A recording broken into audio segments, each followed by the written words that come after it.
Hey, listen, man. This is some really good news happened a couple of days ago. Randy Johnson, his numbers retired. I'm not going to say finally retired. I mean, he talked about this going into the Hall of Fame as an Arizona Diamondback, which I 100% understand, like 100%. But look, you were teammates with him, and I wanted to get you on. But as soon as I heard the news, I was like, oh, I got to hit up Harold here to figure out what was he like as a teammate and coming over when he did, and kind of that evolution to make Randy Johnson one of the best ever. Yeah, first off, I'll say incredible honor. Anytime you get your number retired or recognized, it's incredible. And I will say it's a long time coming. I thought they should have did this a long time ago. But they're doing it. Yeah. Now, let's talk about Randy. He came over in the Mark Langston trade from Montreal. Gene Harris, Brian Holman, and Randy Johnson came over for Mark Langston. It didn't sit well in the clubhouse at all. I mean, Mark Langston was the AL premier pitcher. Like, he was striking out 200 a year and leading the league forever. He should be in the Mariner Hall of Fame, by the way. So we had to trade him because we got to that point where he's going to be a free agent. They moved him. We got back 3 players, and we don't know what their upside's going to be. We're players. We're on the field going, who are these young kids that just gave us back for Langston? Turns out Randy was amazing. Gene Harris was really good. Brian Holman almost threw a no-hitter. He had a really good career in Seattle. Yeah. But Randy ended up being the jewel of the deal. And, man, he could not throw a strike. He threw hard, but he didn't know where it was going. Nowhere. Even when you go up to the big leagues, though, was it like that? In the big leagues, he had no idea where it was going. It was all over the place. So here was the turning moment for Randy. All right, he's overpowering guys because he's throwing 90, 100 miles an hour, 99, 100. But he really has everybody scared to death to get in the box. And even Randy's afraid that if he hits somebody, he's going to injure them. And that was his biggest problem. He knew he threw so hard. It wasn't like today when you got 5 or 6 guys throwing 100 on your team. This was like you had a few people in the league. We had a guy named the Rocket because he threw hard in Roger Clemens. Right. Then you have Nolan Ryan. And, you can almost go through and name all the guys that were the hard throwers. Randy was there and then some. And he did not know where it was going. I watched him dust so many hitters accidentally. And back in the day, he hit a guy, they hit us. Right. So it was like, he's got to figure this out, man. He's going to get our roster killed. So you and obviously the guys in the lineup are like, hey man, listen, no more. Like, we can't be doing this because everyone's going to get killed.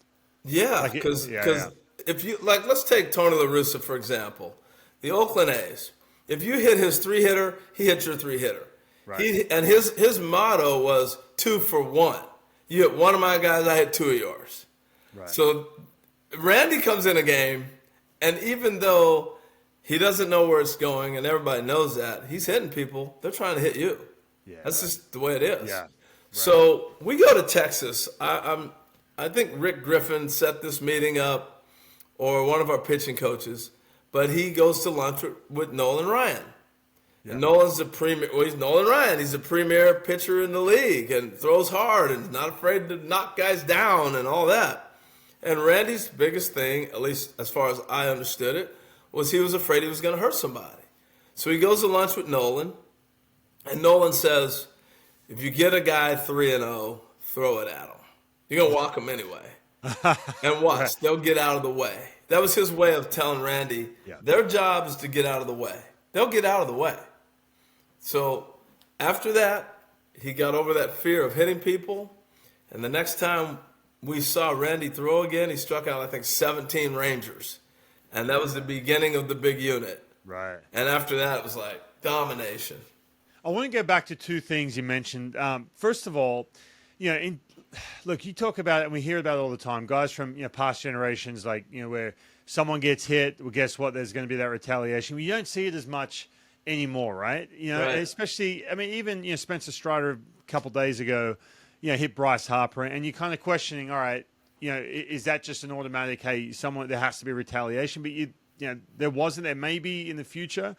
But was it a situation where Randy because he is so intimidating and he's so big and like, he's a scary looking dude, but you knew him as a teammate.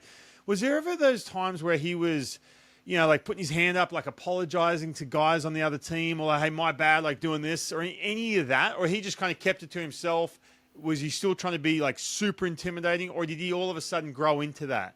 He grew into that. I think he understood. The bravado came later. Okay. Early on, he didn't know where it was going. He was kind of sheepish about it, because it was an embarrassment that he's walking, a bunch of guys. Even the no-hit game against the Tigers in 1990, he walked 6 guys and threw a no-hitter. Right. Okay? So he still hadn't had it down.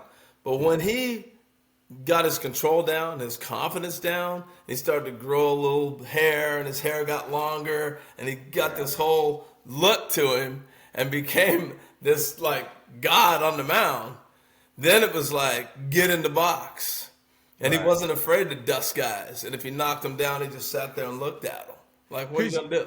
You don't see that many videos of him just spraying balls all over the place with, like, without the long hair and the intimidating, the presence that he had. You just don't see, if you go way back. It was a process of watching him grow. And, he understood that fear factor was real. Yeah, right. And he used it to his advantage. But I'll give Randy all the credit. He worked his tail off. Yeah, right. Being as big as he is, was he 6'10"? Yeah. To figure out how to control that body, locate pitches. I think Scott Bradley and Dave Valley did a great job with him, particularly Scott, because Scott ended up being his personal catcher. Yeah. And, I think what happened with Randy and Scott, the relationship, is Scott would talk with him in between games. He'd throw a game and he'd have 4 days, and they'd sit together on the bench and dissect hitters, and he just pumped confidence into Randy and just really helped him come along as a pitcher. Again, I grew up 90s. That was Randy Johnson, huge fan, and I used to watch him go, man, like there is no one else like him on the planet to me. And, obviously you played. I didn't have the same exposure, obviously, you playing there than I did back and sitting there in Australia. I got a couple of things that kind of remind me of Randy, since we'll go back to him real quick. But let's do it. Today, everybody uses PitchCom, and they're worried about tipping their pitches and all that.